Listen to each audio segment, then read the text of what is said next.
want to do the Waco Marathon and 10, 2, and 4 hour pep. Yeah, it's got substantial. Interesting. Ah, I didn't know that. I've heard that person should see the Alamo.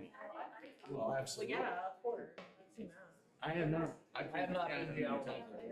A good friend of mine took his kids down on a family vacation. He said the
Ladies and gentlemen, let's call this meeting to order. Roll call. Barkley. Here. Bates. Here. Kimbrell. Here. Patterson. Here. Rusterholt. Here. Very good. If everyone could please stand and join me in the Pledge of Allegiance. I pledge allegiance to the flag of the United States of America and to the republic for which it stands, one nation, under God, indivisible, with liberty and justice for all. America, we love you. First Amendment, we love you. We can take a moment of silence, please.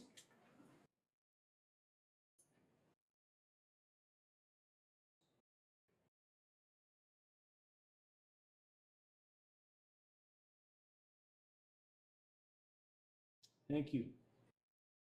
We, the people of Colorado, with profound reverence for the supreme ruler of the universe, in order to form a more independent and perfect government, establish justice, ensure tranquility, provide for the common defense, promote the general welfare, and secure the blessings of liberty to ourselves and our posterity, to ordain and establish this Constitution for the state of Colorado. Thank you. Okay, approval agenda. I'm going to need a motion to amend the agenda to add an action item.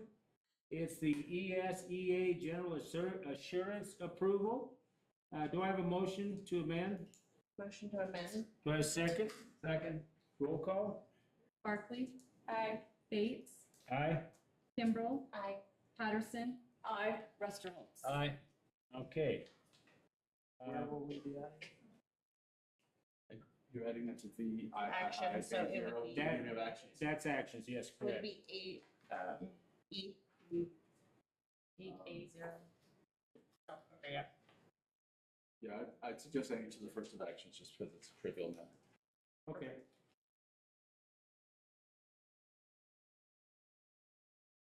Where is it going to be? I'm sorry. AD. Well, no. VIIA0. Before A. At the beginning. For the adoption of the budget. At the beginning.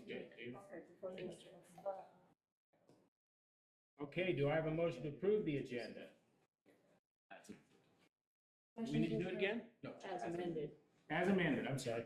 Motion to approve the amended agenda. Second, Second. roll call? Barkley. Aye. Bates. Aye. Kimbrell. Aye. Patterson. Aye. Rusterholt. Aye. All right, thank you. Next item is District Community Spotlight. We've got a couple of items. Mr. Witt? Yeah, first off, we want to recognize our highest GPA achievements this year. We try to recognize the top 3 GPAs each year. I don't believe any of the students were able to be here tonight, but let me ask real quickly, are any of the families of these students here? No. Okay, well, we'd like to recognize Dawson Tisdall with the highest GPA in Woodland Park this year among the graduating class. Erica Taylor ranked 2nd in the class. 3rd in the class was Joseph Schrotlin, and he tied 3rd GPA. So we have a 4th who is also ranked 3rd, Caleb Kizior, who was also recognized for an accomplishment in theater at our last meeting. So congratulations.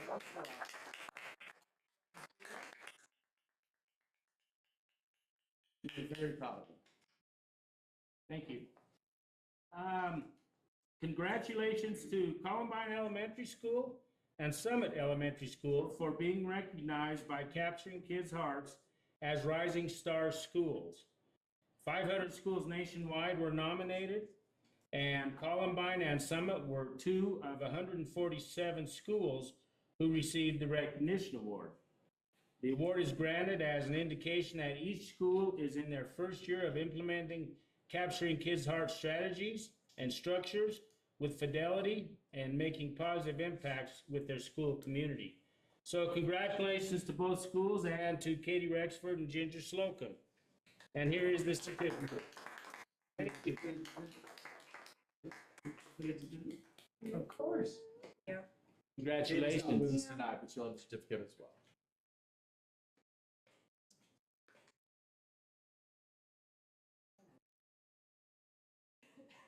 Okay, public comments. I've got an introduction to that.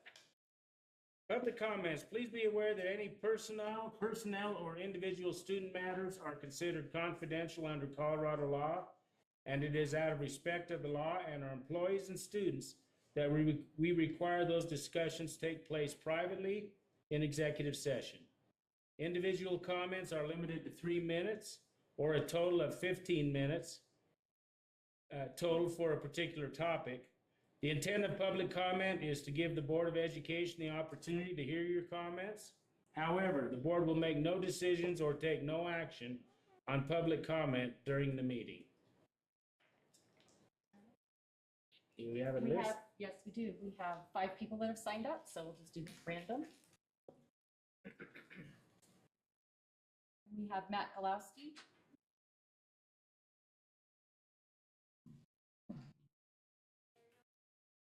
Count down timer that I can't get rid of, so when you hear beeping, it's just counting you down. You still have 3 minutes after that. Okay. All right. Hello, the city council is seeking transparency and accountability with how the sales tax money is spent, as you know. But I see you guys focusing instead on the threat of the sales tax money being taken away. You're using that to scare teachers into emailing the council saying, hey, your pay is going to be cut if they take the tax away. I guess I'm wondering why you're avoiding this question of accountability. So this is a question of trust, really. That's what it comes down to, right? So should the council and taxpayers trust you guys? Should they trust the Woodland Park School District and Ken Witt over there to spend the tax money in an agreed upon manner? I believe you have not earned that trust from us. And if anything, you've shown that we cannot trust you. I believe you have lied to and misled the public about how money is spent in our district. I only have 2 minutes and 20 seconds remaining, so I'll be quick. When the board voted to provide transportation services to Merritt Academy, you misled the public about where the money for that service comes from. Kids who ride the buses pay $50, but that doesn't cover the bulk of the cost. The cost for the buses is paid by Gateway, Summit, Columbine, middle school, and high school. Merritt Academy pays $0. Ken gave a presentation to City Council a couple meetings ago with a pie chart showing where the sales tax money was being spent. Sales tax money goes into the general fund, as I think you know, and the intakes, they're tracked closely, but the expenses are not. With your current accounting, it is impossible for anyone to accurately say how that sales tax money is being spent. No matter how hard you try, you cannot give an accurate answer. The truth is you just don't know. However, in that same presentation, Ken screwed up. He talked about spending $80,000 of sales tax money on capturing kids' hearts in this current fiscal year.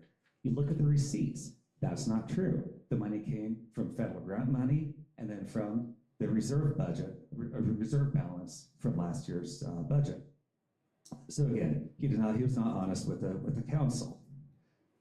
For the current school year, you told us that you'd be spending $275,000 of federal grant money in Columbine, Summit, Gateway, the middle school, and the high school. You communicated to that through a budget and supporting resolutions. Instead of spending the money in those schools, you secretly gave it to Merritt Academy. You never told the public of this change, and we'd not have even known if we hadn't dug for the details, done core requests, and found out for ourselves what you guys had done behind our backs. You lied to the taxpayers. Let's face it, to stumble upon and be able to prove lies like this, I got lucky. We all got lucky. It's so hard to catch this stuff. What else is there that we don't know about? What are you going to show us on that board tonight with next year's budget? That's another lie. We just don't know. You have demonstrated that we cannot trust you to spend our tax money the way that you say you will. I hope the council takes steps to hold you accountable and provide taxpayers with honest transparency. One last thing, as you go into executive session to review Ken, keep in mind that Ken Witt might be the first superintendent in the nation, or at least in Colorado, to be the target of 4 student-led protests. Thank you, Mr. Galowski. Most recently, 24 students turned to graduation with their backs to it. Your time is up, sir. 2000 is a big number. Don't forget that.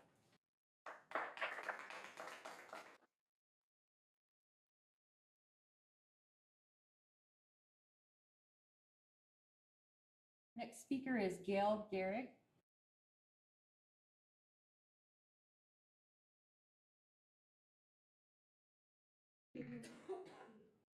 it's counting you down. You can Okay. talk. I'm here tonight to tell the board that I hope that they look at the Courier and read the guest column by Carol Greenstreet. And the title of it is A Time to Mourn. I'll read 2 paragraphs. Parents mourn the loss of their voice, of the confidence to keep their kids in the district of their community or leave for higher ground, of staffing instability, of trust that the BOE cares about concerns or even knows what's going on in the schools. So many kids, despite fastidious diligence of current staff, grieve lost support as fewer staff address education needs, of their favorite teachers, of pride and belief in their schools and government, of friends and family to other districts. As a larger community, we digest the loss of funding and opportunities for families, of transparency and the examination of sales tax, of confidence in a budget integrity, of decreased percentage of budget spent on teaching staff while increasing spent amount on administration. A comment on the budget. She mentions in here too that the administration, the superintendent will get $20,000 raise. That's absurd. Even E.R. Bosse's was wise enough to lower his salary. And a board who paid $750 an hour for attorney's fee is just ludicrous. You've been duped. And I don't know why you're not doing something about it.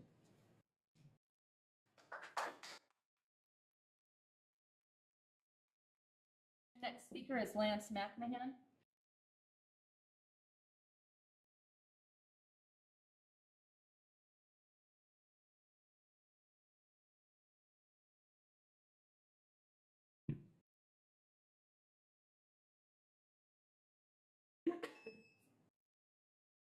Good evening, board members and fellow community members.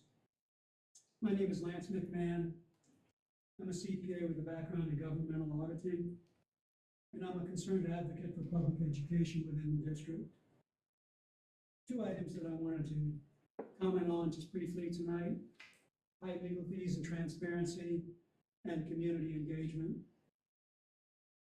I'd like to draw attention to the legal fees incurred by the school district during the fiscal year ending June 2023, specifically an exorbitant amount equal to a total of $191,688, of which $143,013 was paid to the law firm Miller Farmer. That's a pretty big number for a school district this size with the student population. I look back at the financial transparency numbers on the website to see what was budgeted, but it's not there. It's probably included or lumped with some other line items. It's not in the audit, it's not in the budgets, but somewhere in the detail, it may be there if you look hard enough. As community members, we have a right to transparency. However, the invoices we requested copies of were 100% redacted, leaving us in the dark about the nature of these expenses. Our motivation is not negative. We're just curious. You know, how did that much money get spent on legal fees? Like a little runaway train? I don't know. I wasn't there. You were. I don't know if the budget was adopted and then amended each time the legal fees continued to grow. So I urge the board to provide unredacted invoices so the community can see that district funds have been used judiciously. The community also needs assurance that decisions are made objectively, without undue influence. Competitive bidding processes would ensure fair rates and accountability. And lastly, on community engagement, as stakeholders in our schools, we must actively engage in questioning decisions that impact children's education. We must continue advocating for transparency, accountability, and the responsible use of taxpayer dollars. I encourage the board to address our concerns and implement and uphold the principles of open governance. Thank you.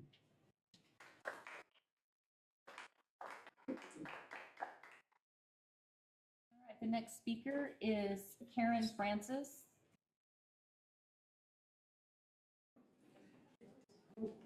Good evening. I'm here to talk to you about your new high school requirements. Could I have your attention, please, Can you- Mr. Witt? Excuse me, could you talk into the microphone? I just can't hear you. I'm sorry. Is this a little better? Go ahead. Go ahead. Okay. I'm here to talk to you about the new high school requirements. I want to stress that I absolutely agree with what you're trying to do. It's extremely important to be a good citizen. Having respect for the laws of our country should be part of the morals and values that we're teaching our children. My children understand the freedoms that are offered by our Constitution. Their great-grandfathers, grandfather, and father have all served in the military to protect our Constitution and great country. With that being said, I have issues with the way you're doing it. I, as a parent, haven't seen a curriculum or even heard about it until yesterday. This is no way to introduce a new class that will become part of the graduation requirements. As usual, changes and decisions were made to our schools and children with no input from us as parents. Why? It's a simple question. Why? Many of our seniors, and as a parent of a senior, have their classes all lined out to meet the current 2025 requirements. To throw a wrench into it now undermines all the work that they have done to this point. This is unfair and not logical. I'm asking for a simple rollout, introducing the class with the current upcoming freshmen. This allows for ample opportunities to adjust the requirements, introduce the curriculum, and allows the students in freedom with their schedules. I want to stress to you again, I understand what you're trying to achieve. I'm asking that you be fair and open-minded when it comes to throwing in a new requirement for graduation. I don't think this is too much to ask. I know that our public library is more than willing to help with the introduction of a citizenship curriculum. We have lawyers, former history, and civic teachers willing to tutor any child that may need the help. If this class is introduced properly, it will serve our children well. Please think before you act. Talk to us. Let us see the curriculum. We can help establish the new high school requirements with our children in the upcoming years. Thank you.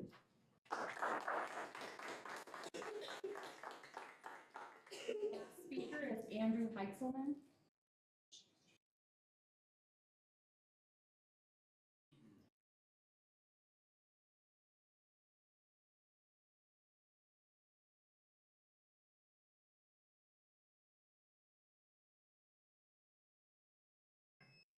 Thank you for your time. I realize the superintendent's review has already probably been done and determined. However, I just wanted to highlight some of the issues that I hope are taken into account. The main issue is the now divided town that was once peaceful and stress-free. I realize that is not just because of the superintendent, but he had a large part to do with it. Since he has had his position, there's been many claims by many different people of false record keeping and number changing. Also, teachers and staff that tried to speak up against him were consolidated or made to leave in one way or another. The open door policy was a joke. One would have better luck meeting the Wizard of Oz than getting a face-to-face with our current superintendent. There's been no transparency between the citizens, the superintendent, nor most of the school board. Every major decision, it seems, has been made in secret behind closed doors with only a select few in attendance. The current superintendent does not represent the citizens nor listen to them. He only wishes to fulfill his own secret agendas. I know we can do better. There needs to be more reviews per year as well.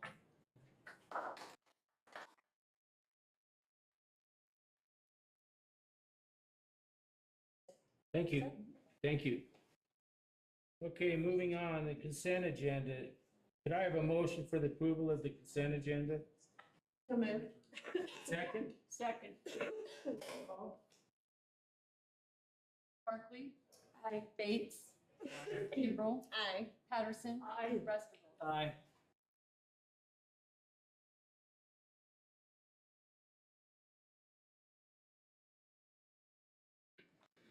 Thank you.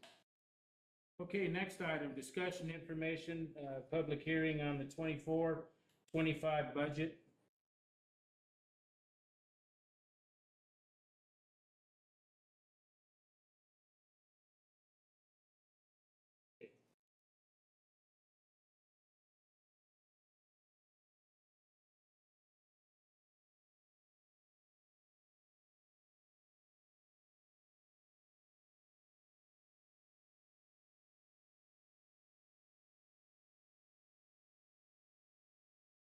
Going to give the budget presentation tonight. We're in transition with CFO, and so I apologize for not being the polished budget presenter that we normally have, but nonetheless, I need to do so.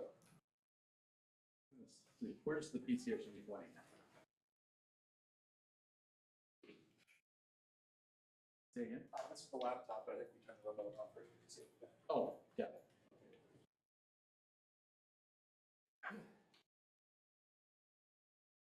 That works. All right, perfect, thank you.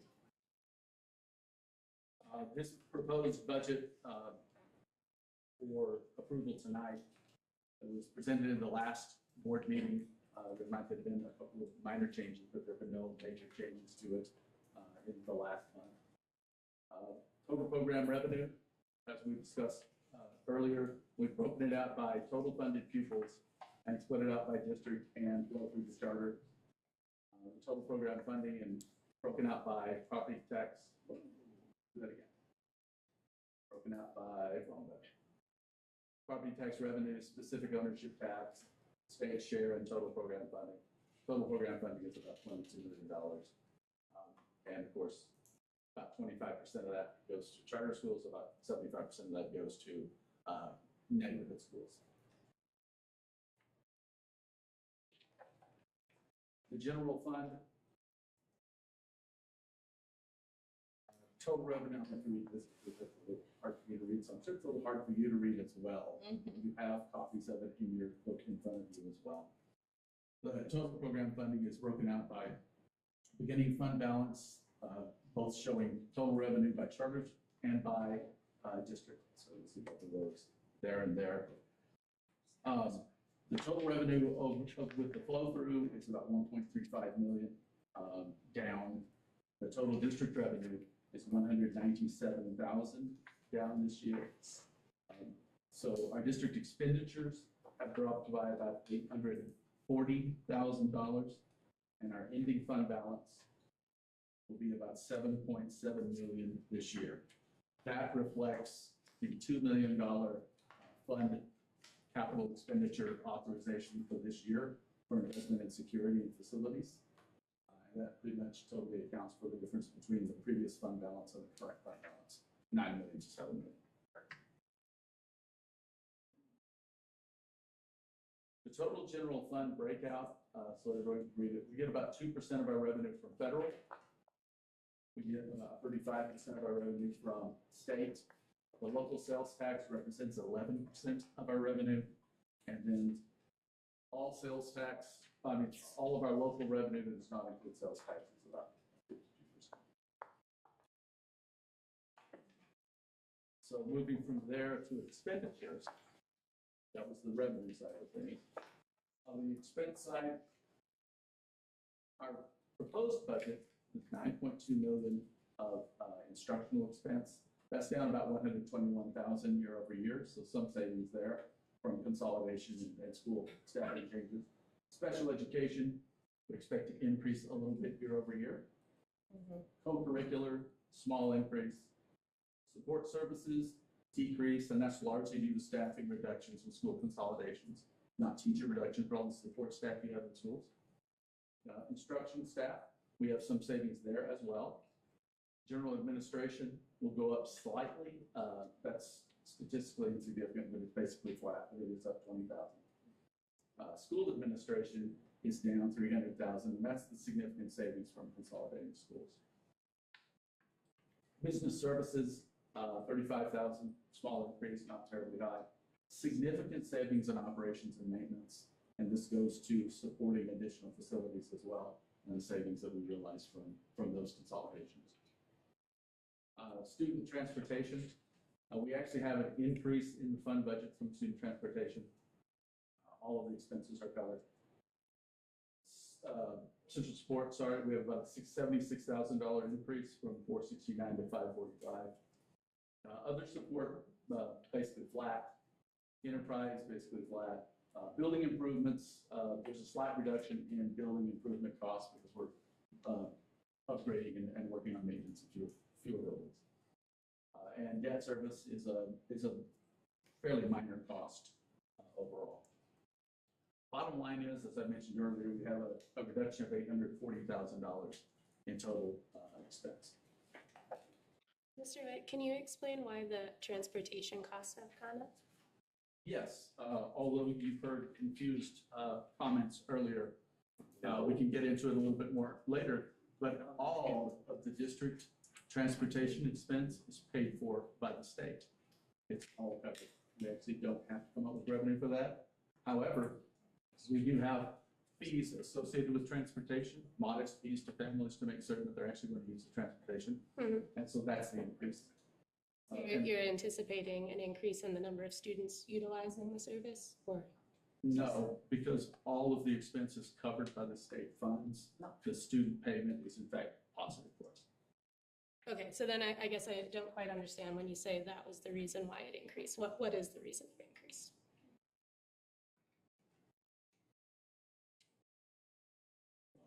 Sure.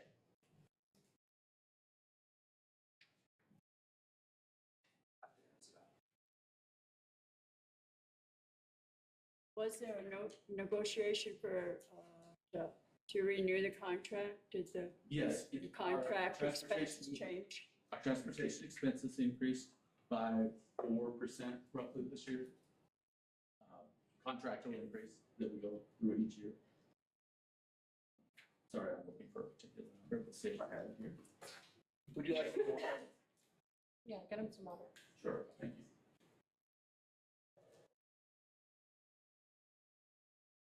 Thank you. Appreciate that.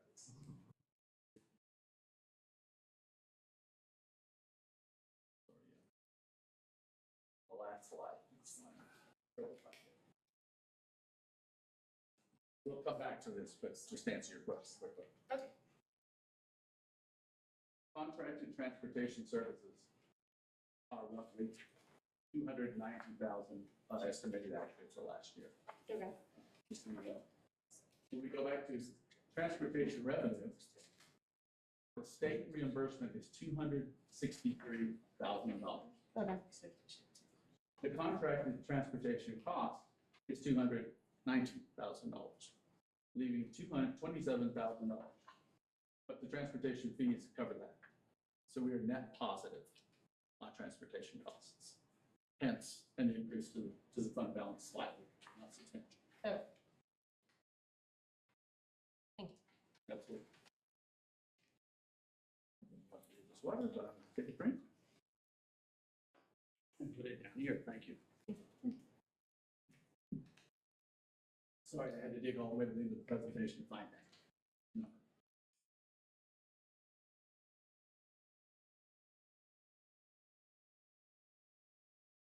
So if we look at the general fund expense broken out by categories, and I've had this before, but I'll point out that instructional, special education, and I don't know why that didn't come out on this slide, but that should be school administration. Those three add up to 64%. The curricular and support services for instruction are also instructional.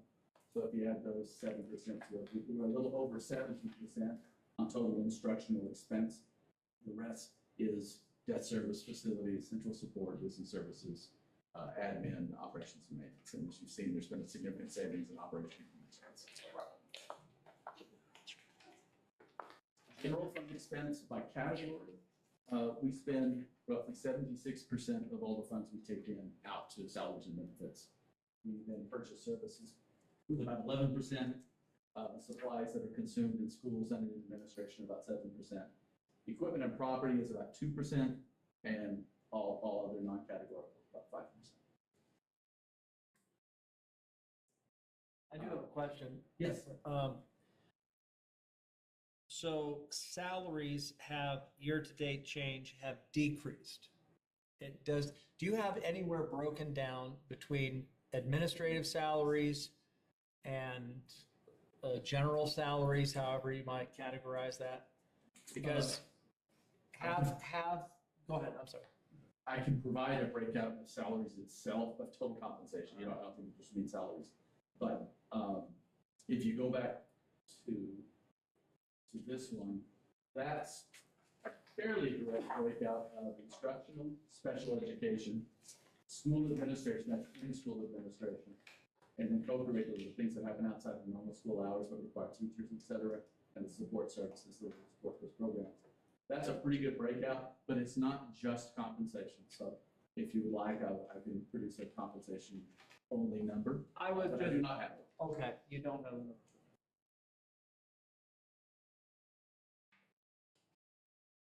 So if we go to sales tax, as a breakout, to be clear, sales tax is basically breaking out in proportion to some of our cost categories.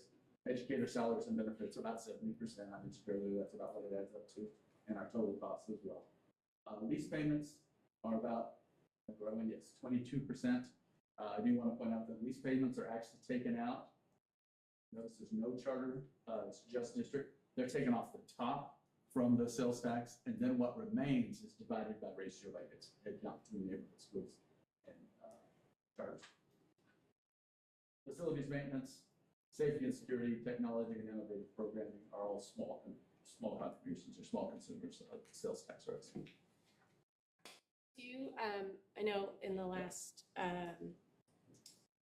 report, we were talking about the technologies that were purchased using the sales tax, the computers. Do we know what we're utilizing or what technologies we'll be purchasing this year with that? I did provide that in the city council discussion, but she doesn't have it here in this budget proposal. We're upgrading the ERP system, the system that tracks all AP and accounts payable and accounts receivable and expense management to significantly streamline. We got a little bit of a mess with our current system, and we need to streamline that and get that in much better, more efficient shape. So that's one of the investments, and that's called Skyward. And then we're glad to see this year we invested in Chromebooks for students in the upcoming year. I don't remember the innovation category. I apologize, but I'll find it for you. It's actually posted on our website. Okay.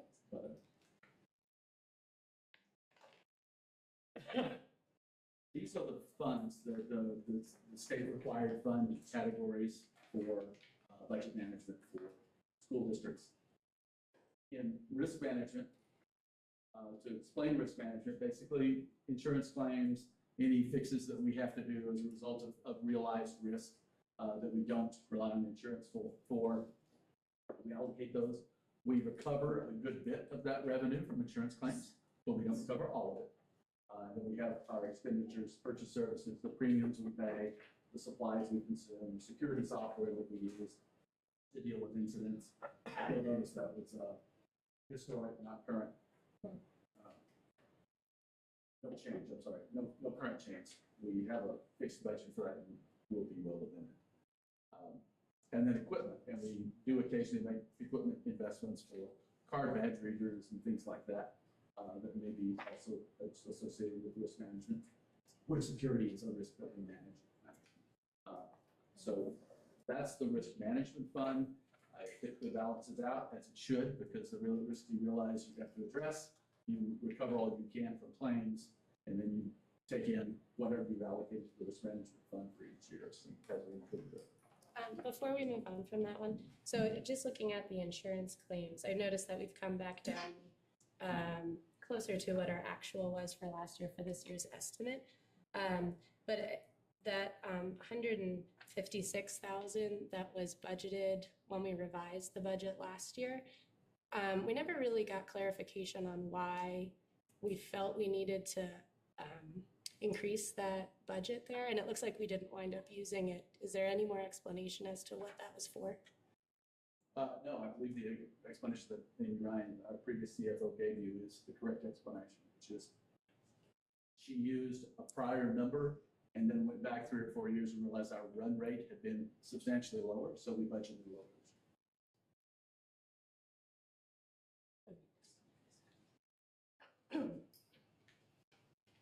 The next category is food service. I do have a Yes. question. Sure. On the risk management.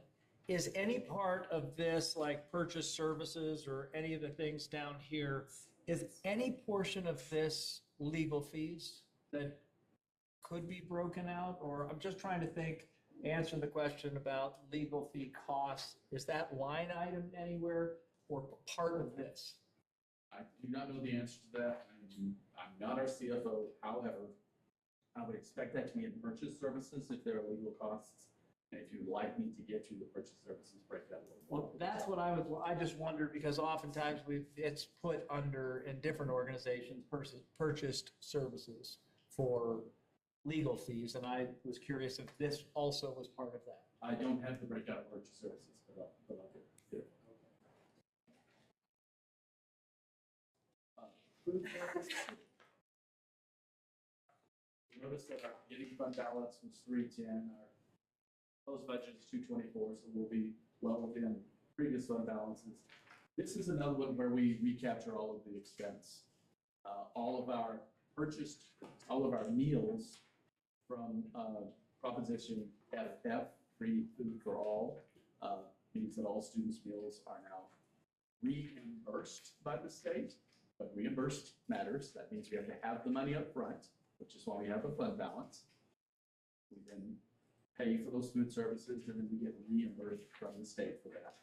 There is a small category of non-reimbursed amount, and that is because there are optional food services and they're not part of the meal. I want an extra milk, I want an apple, I wanted this or that students actually pay for directly. I do have another question, because I was asked just last week about this. As part of the free food service or refunded by the state, are teachers able to take advantage of that? Or is that simply students? Do you know, is there an answer to that? No, I'm going to say I do not know the answer to that. I believe the proposition was for students' meals. But I've been asked that, so I would guess I would have to go check. Just wondering, it'd be nice if the Pretty sure the teachers were able to proposition take is advantage of that too. But if you'd like, Kelly, we'll double check. Superintendent Witt, do we have an estimated time when we receive the funds back from the state? I confess, I don't know the fund timing for reimbursement. It's timely. We've never been in a tight position. Thank you. And then designated proposed grants, you have local grants, you have state grants and federal grants. There's a grant fund that tracks those as well. The only notable on this is total federal grants from 1 million down to $500,000. ESSER is over. That is the end of ESSER 3 funds, the COVID-19 funds. This year, they will no longer exist. What programs was that covering, and do we have a plan to make sure we're still covering that, or does that mean those programs will go away? Some of those programs are support programs that do go away. However, also there was staff involved in some of that, and we're continuing with staff, so we shifted those expenses. That's one of the reasons why our budget, we had to have some savings to balance the reduction. The next fund is pupil activity, special revenue. And just to be clear, these are, you can see by school, students pay various fees, various activity fees, materials fees, those sorts of things. And those all, we take in revenue, and then of course we have to pay for all of those things that we do. We maintain a positive balance. All of our schools have a positive balance from their fund that allows them to do these activities, extracurricular activities. We've run pretty strongly here, and we continue to do that to make certain that our schools can be robust and have a significant opportunity to serve students in unique and interesting ways ad hoc. And then, just for manner of clarification, when it says middle school on here, that means the middle school students, not the building, correct? We have a middle school and we have a high school. Next year, we will have a middle school and we will have a high school. We have separate school codes. They're recognized by us and the CDE as separate schools. They just happen to be in the same building. Okay, so that references the coding, not the building. Right, that references the school, not the building they're in. Okay, thank you. The last one is transportation, and I already gave you the explanation in the two that's one on transportation, and that is that our transportation costs are fully covered by state reimbursement and What about the modest 1 transportation. million in general fund though? This is, to be clear, this is student transportation to and from school. This is not activities and extracurricular transportation, which is covered by school fees or other activities. And that's by definition of the state. The transportation fund is for transportation to and from school. Transportation, say it again. To and from school. Not including the extracurriculars. If you get on a bus to go to the zoo, that is not in transportation. Okay. Or athletic, out-of-town athletic events, various things. Which happens a lot. So capital projects is the last category. If you recall, last year, the board allocated $2 million special from the reserves for investment in security and facilities. Right. We currently will have a carryover this year of about $850,000 from that fund into next year. We will continue to spend those funds against those objectives. But, you know, it takes time to do some of these things. We can't always do it all at once. We are not asking for additional reserves or additional allocations of capital from reserves to do that. We're going to continue with the funds that are allocated. So these are residual funds, but for the same projects that have not been able to be accomplished. That's exactly right. This fund, the capital project fund, has a residual of 854 going into next year, and that's what we will use. And that is the budget presentation. Just to go over the resolutions briefly, the appropriation resolution states the actual fund balance of all funds. So that's all monies, not just revenue, but all monies that the school district holds. And that's by fund. That has to be approved each year. It has to be approved tonight. The specific budget resolution is the actual resolution that says, here's a fund and we're going to pull some money out of it net for the year. You'll notice that in the general fund, that is zero. We are positive this year. We have we're in the black. We are not pulling anything from reserves. So the general fund has no appropriation from it this year. The risk management fund, there's a small investment coming from that. It'll be covered, but first we'll have to go from the fund. Food service always has a front end. We pull the expenses and get reimbursed later. So there's a 29,000, roughly 30 drop from the food service fund, but that will end up black. And then the only other one is the capital project fund, which we anticipate spending all of that carryover this year. So there will be a drop at $854,000. So I was going to ask about that. So these projects, will we get reports on them? Are they being bid out? Like, how are we spending this money? I believe over the last 2 or 3 meetings, Director Salt has provided information on some of these projects. We'll continue to do that as they come up. They don't all happen at once, but we'll report on the projects as they're worked on. But just to make sure that when we do these projects, we do send them out for bid. Is that correct? But like construction or property, any kind of, go ahead. Yes, that is correct. It's that one of the question, good point. Make sure that we answer that thoroughly. We bid capital projects, not services, okay, by policy. There is one caveat on capital expenditures, and that is the CDE maintains a list of approved providers that are recognized as fair price providers, and many districts, including ours, do not require a bid if you use someone from that CDE's approved provider list.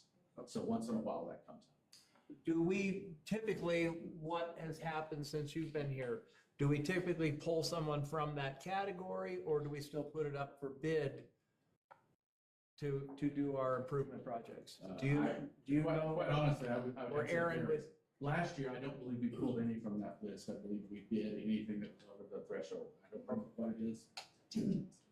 But it's $10,000 or $20,000. I think it's 25,000 is that threshold. There is a threshold. We go after a bid for those. Last year, I know for a fact we didn't use any from that list, for anything over 25,000. I just wanted to This year, confirm, I can't speak to whether or not we would, but we make it. I know that has been a concern, and I just wanted to make sure that was addressed, that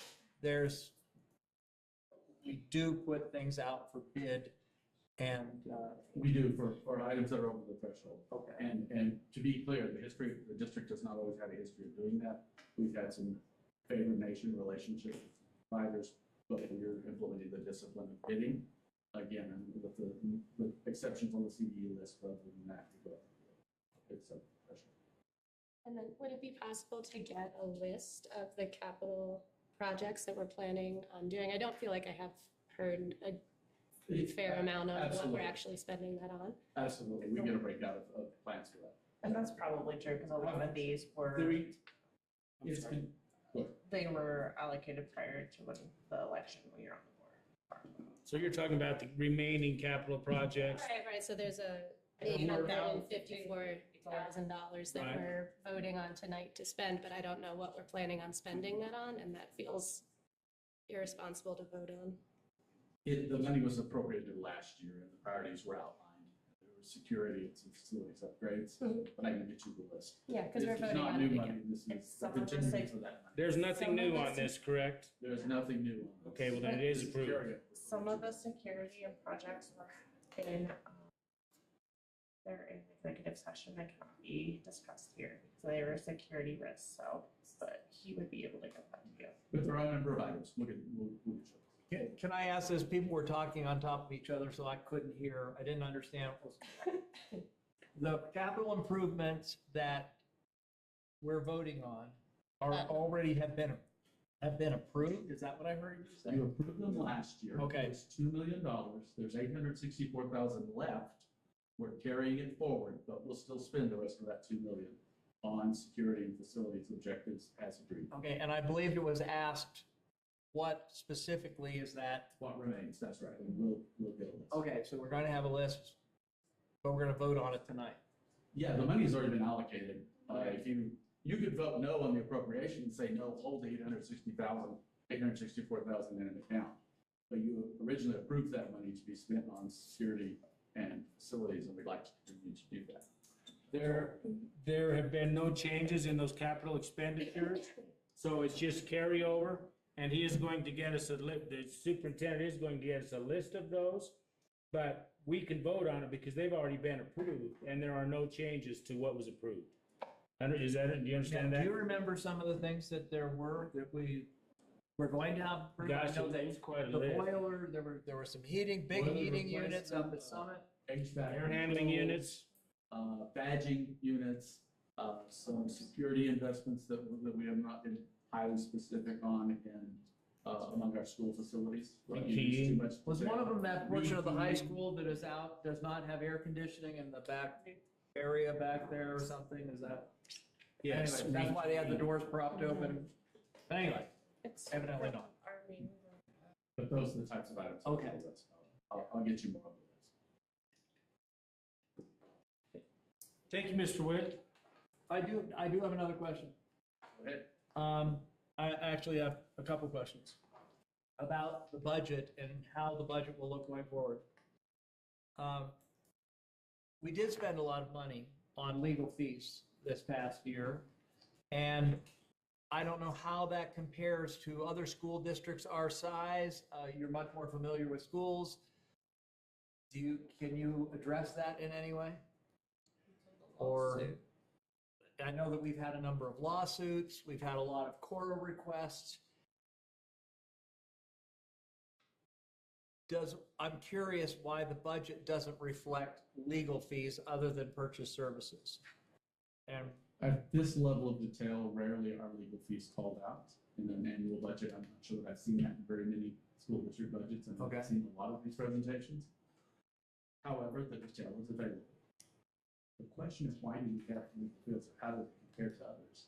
We have an inordinate amount of core process, which drives up our expenses incredibly high for legal review of every response to make certain that student names aren't given out, confidential information, that privileged information is given out, et cetera. It requires a legal review every time. We have lawsuits, some of them I find interestingly motivated, that keep us fairly busy on that front as well. at one point, we had someone in-house hired, ended up being full-time reviewing Cora requests. Tell me, how's that handled now? I mean, I'm asking for me and for the public to Nothing know has as well. changed. Other Say it than- again. I can't hear, I'm sorry. Nothing has changed other than the name. Okay, so someone in-house, it's not at Farmer Miller Law Firm or anything like that? The process hasn't changed. Okay. The process has someone inside that pulls the information, and then it does get a legal review before it's released. Okay, and each one of those legal reviews, so we're paying for an employee to do that here in the school. And we're also paying for the attorney to review it before it's released? That is correct. Do you have any idea of what the cost per request is? Just, No. you don't have, okay. There, I would be just guessing. There were upwards of 200 core requests last year. 200. And some can be dealt with in-house, but many of them do require legal opinion. So there's a pretty substantial legal fee involved with these core requests. Okay. All right? Got it. Good motivation to be transparent then. Yeah, possibly, yeah. The one other question that I have is about the sales tax, the $2,582,000, so about $1 million. If I understand, all that money goes into the general fund. It's 3.2 million. 3.2. Yes. I thought it was, but then my eyes failed me. So anyway, so we have that money, the sales tax money, goes into the general fund.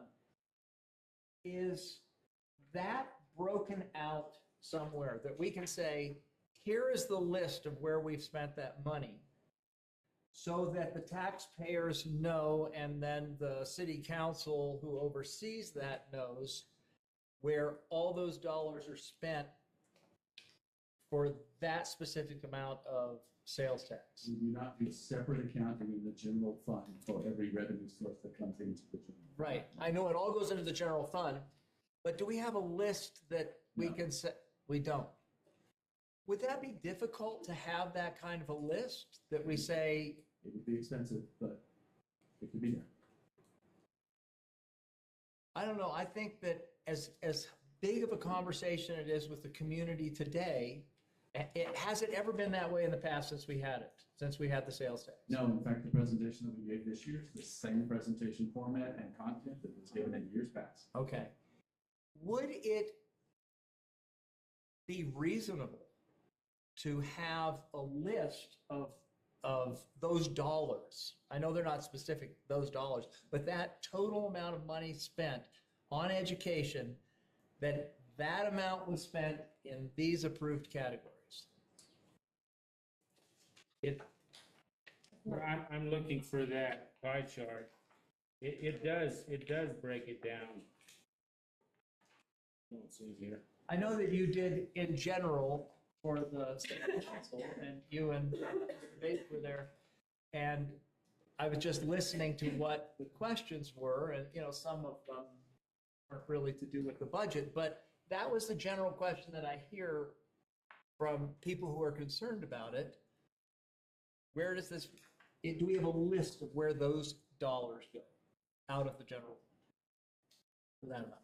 Mr. Westerholz, we followed the protocols of previous reports to the city, and other entities have turned in pie charts, as did we. We've never been scrutinized on that in the past until this year. Right.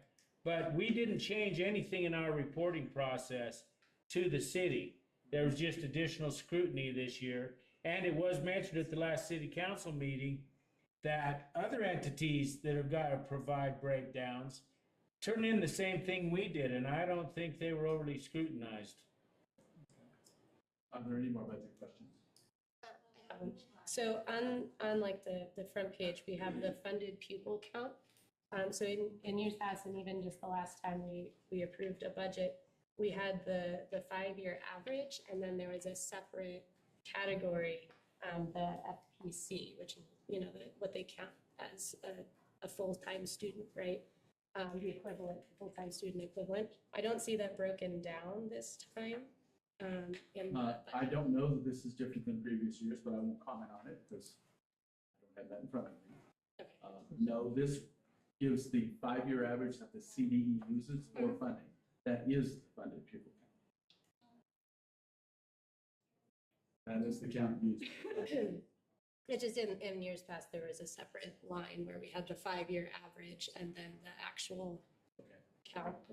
So I was just curious why it was missing. And then other questions I had received was just about the state equalization. If you could explain how that kind of works out and how we figured out what part goes to the community schools, as you called it, and what goes to the charter school. Funding from the state is distributed proportionately by head count. Our money follows the students. Whichever school the student goes to, we distribute it by that formula. Other than earmarked funds that are required to be allocated in a particular way. For instance, the COP payment from the sales tax is taken off first.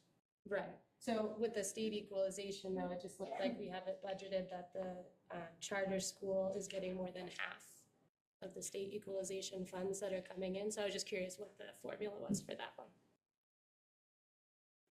Because I think they represent, what, 24% of the student population.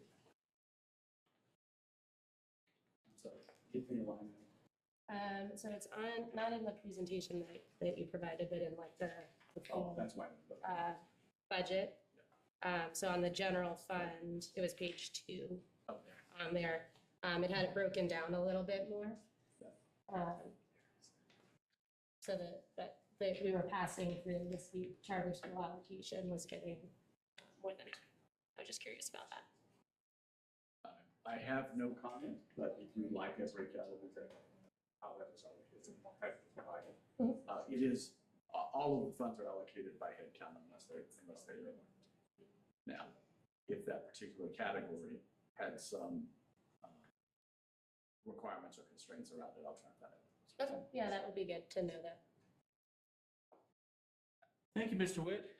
Thank you. I know there were some detailed questions that you're not the. I apologize for not being the in-depth expert, but we will have that position filled again very soon. You were a good fill. Thank you. Okay. Do I have a motion to approve the 24-25 budget appropriation resolution as presented? This first, we added this as. Oh, that is the first item. My apologies. My apologies. Okay, the additional action item that we added is first. The ESEA General Assurances form that we fill out every year. Do you want to speak to it, Mr. Witt? Yeah, it's fairly simple to get title funds from the federal government to put in the application, the consolidated application. One of the requirements this year is the passing of the general assurances, the ESEA general assurances. We can't change them. We don't edit them. We simply have to say, yep, we follow the federal guidelines if we're going to get federal funds. This year, they required a board action to approve the assurances so that we can submit the application for the title funds. These are for at-risk students, et cetera. And it's a fairly perfunctory thing. We have to do it. We simply have to do it to receive title funds. And I apologize that it's the last minute. It has not necessarily historically been this way. They believed that it would only require a signature of the board president, and it turns out this year it says it requires a board action, so we had to add it. Thank you. Do I have a motion to approve? Motion to approve. Second? Second. Roll call? Barclay. Aye. Bates. Aye. Kimbrell. Aye. Patterson. Aye. Westerholz. Aye. Motion passes. Thank you. You have my assurance that next year, if it requires a board action again, we will know sooner. Thank you. Okay, thank you for your reminder, Ms. Kimball. Now, do I have a motion to approve the 24-25 budget appropriation resolution as presented? Do we have a motion? So moved. Do we have a second? Second. Roll call? I would just like some discussion about this, just for a minute. We just had a discussion, Mr. Resterholz. Well, we have a first and a second, right? And now it's time for discussion? After we have a motion, there, some Yes, questions so can we be have a asked. first and a second, so now it's No, time just. no, oh, Am I okay, correct or I'm sorry, am I wrong? I'm sorry, my fault. Okay, and I did not mean to be disrespectful at all. No, and I That was said my- that. That was my Okay. mistake. I would like to see, because it's so important right now, that we provide or have a breakdown of the sales tax money. If that can be somehow added to, or an addendum, or some kind of a footnote to, I understand that other organizations, other groups that are accountable aren't doing it this detailed. But how costly would it be to provide a detailed list like that? I don't know, but I'll find it. Mr. Resterholz, if you read the conditions of the intergovernmental agreement, they are very vague. It talks about things to spend them on, it says such as. And I believe we met that criteria. And if we were to have to do some additional breakouts in accounting, that's just more expense to the district. That is part of the reasons we need these monies. And it's been acceptable since 2016. I just really question the additional scrutiny at this point, because we are meeting the terms of the intergovernmental agreement. That should be adequate. That should be end of story.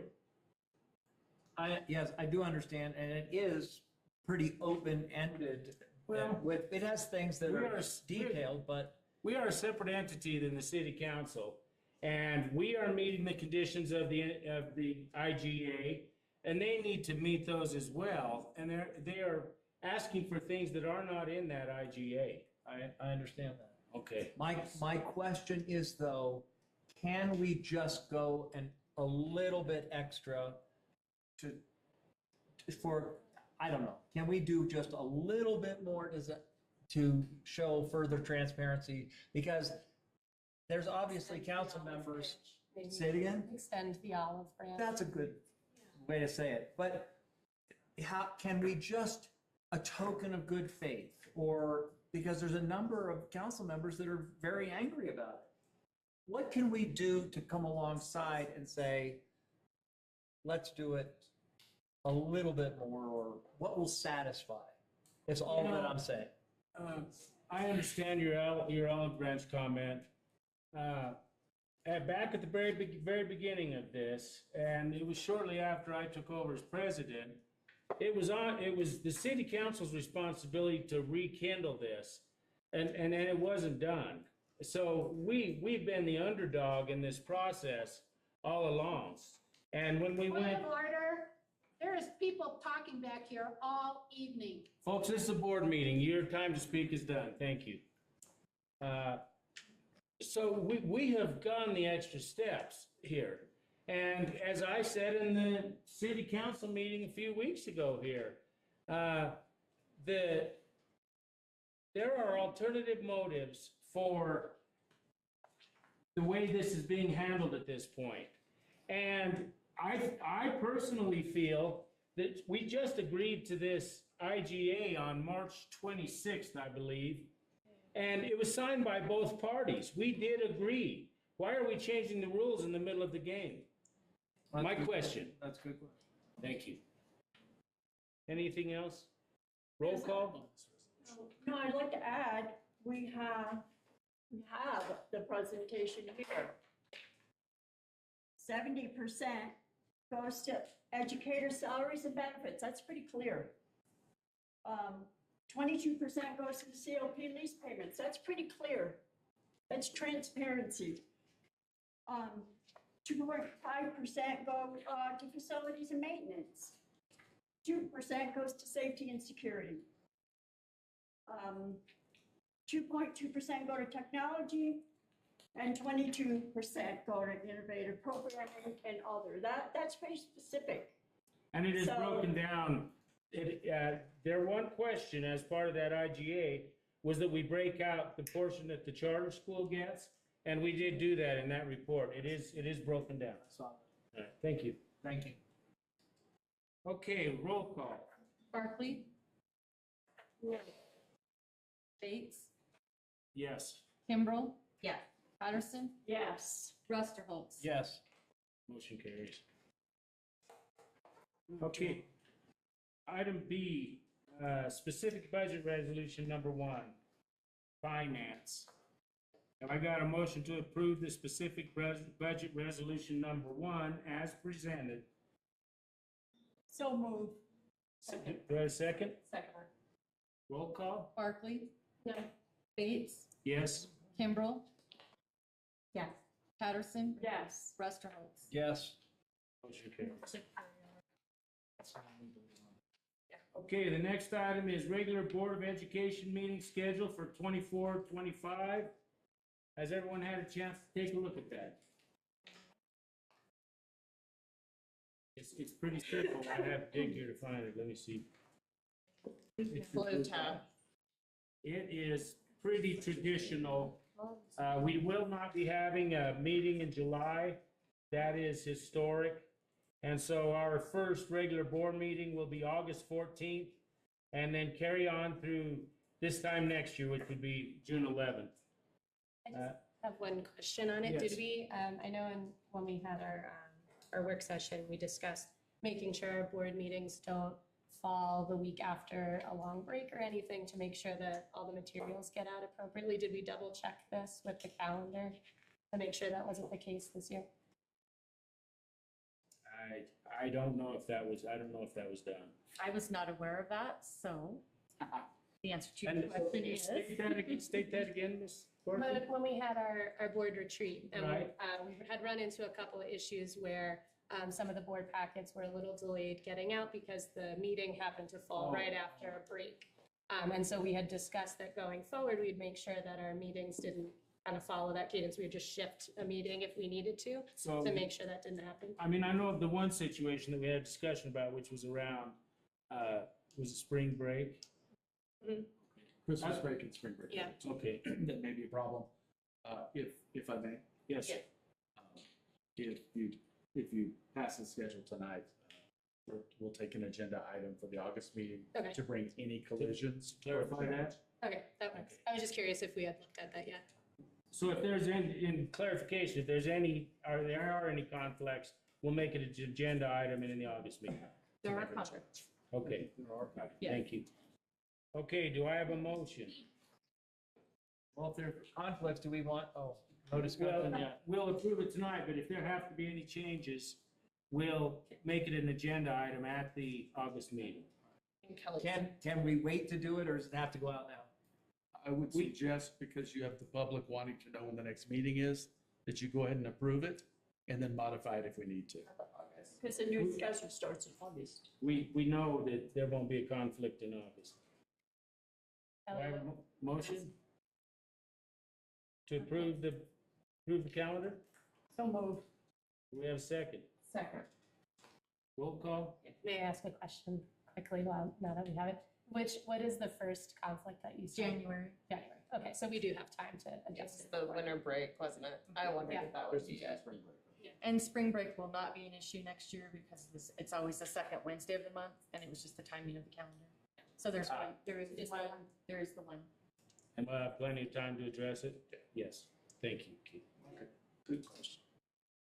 Okay, roll call? Barkley? Aye. Bates? Aye. Kimbrell? Aye. Patterson? Aye. Rusterholz? Aye. Okay, the next item adding the U.S. citizenship test to graduation requirements beginning with May of 2025, graduating class. Ms. Slocum? Good evening. I know that you all have this in your packet, but I want to make sure that I am giving everyone some background information so that you are aware, so everyone here is transparent for everyone of this information. So yes, we are proposing to add a U.S. citizenship test to the graduation requirements beginning with May of 2025. So some background with this. In alignment with the Woodland Park School District purpose statement, which is actually right on the wall behind everyone. Woodland Park School District exists to establish a common foundation of knowledge that cultivates educated citizens who appreciate and contribute to the great American Republic as provided in the Declaration of Independence and the United States Constitution. And the students will be equipped to be successful members of a uniquely American society. The district seeks to add an additional graduation requirement wherein the student must be able to pass the U.S. citizenship test. So in order to prepare for this consideration, we did a pilot test in our wonderful Mr. Bill Brown's class. And we were very pleased with the results. We had 96% of our students pass it with no instruction and extra preparation.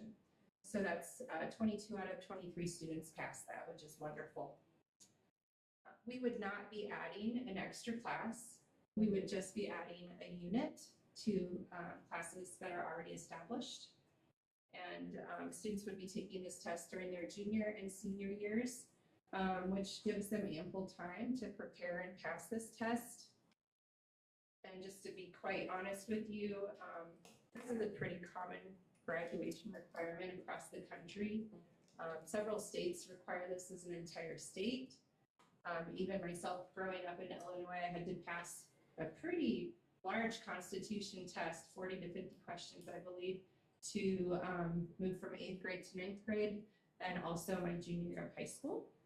And so this test is actually the U.S. citizenship test. They must answer 6 out of 10 questions correctly. So it's truly to prepare our students to be successful citizens. And it sounds like we already are, so thank you. I believe we are, yes. So that was good news, the pilot test. And I do believe we have amazing teachers also teaching this, so that's a great job.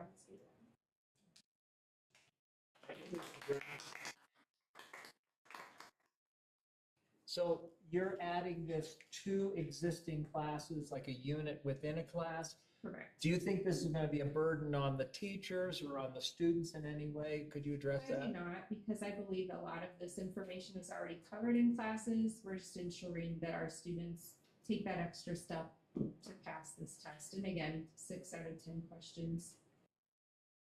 So I have a question kind of along those same lines. So if we had such a high success, 96% pass rate already, and the material that's covered on this test is presumably already covered in the units that we have, and therefore covered in like the end of unit tests and the finals, do we need another arbitrary standardized test in our list of tests that these students have to take, or does the curriculum we have already cover it? Well, I do believe that it's important because it's our purpose statement and it's in alignment with that, that this guarantees that we are specifically ensuring that curriculum is being taught with fidelity. So we don't think that our current curriculum I do is? think that, but I do think that it's okay to have our students take a test that shows that information. 2 things can be right at the same time, so. I like how it emphasizes that the importance of being a citizen of this great nation is, that it is very important. It is an honored privilege to have been born here or to have immigrated here. So I do like it. I do like that it is put out on its own to carry its own weight. So I do like that. Okay. Do I have a motion to approve? So moved. Second? Roll call? Barkley? No. Bates? Yes. Kimbrell? Yes. Patterson? Yes. Rusterholz? Yes. Motion carries. Okay, thank you, folks. Board of Education reports. Anyone? I have one. We recently attended the high school graduation.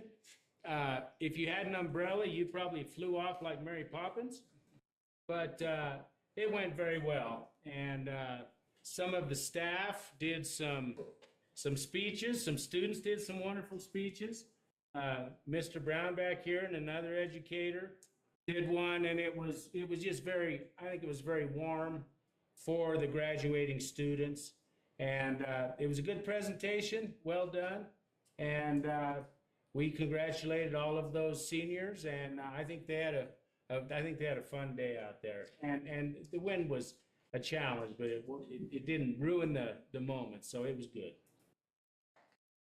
Anything else? I'd like to add to the graduation was awesome, but I'd like to thank all the staff. There was a lot that went into this presentation, and I wanted the teachers all worked very hard, and the administration staff, and to bring those kids across the stage. And we also learned that our principal likes Pop-Tarts. That's very good observation. Every graduating student handed her a Pop-Tart. But she makes sure that none of her kids are hungry, so she's always got a Pop-Tart. If someone was hungry, they could go to get a Pop-Tart. So it was the principal, I'm sorry. So that was interesting. Thank you, Sue. So I don't know if this is the appropriate place, but before we go into executive session, I just wanted to see if we were, because it doesn't specify it here, going to meet in executive session as a board by ourselves first to go over the evaluation, since we have not met as a board to go over this evaluation together before Mr. Witt comes in and we present him with it. No, we will do it as a group. That's kind of unusual. That's the way we did it with the prior superintendent. Did you meet prior though to have a work? And session? actually, No, did not. thank you, but we're on board reports. We will be discussing this first thing when we go into executive session. Right, but if he's in there, then that was beyond where I wanted Okay. to discuss it before he walked in. Thank you. Okay, there being nothing at this time, I need a motion for us to adjourn to executive session pursuant to Colorado Revised Statute 224-6-402-4F for the purpose of superintendent evaluation in relation to component EE2 leadership competencies. Do I have a motion?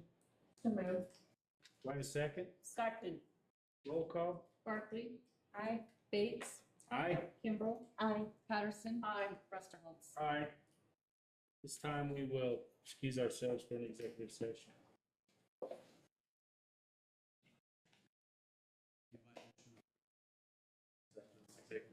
So, that is correct.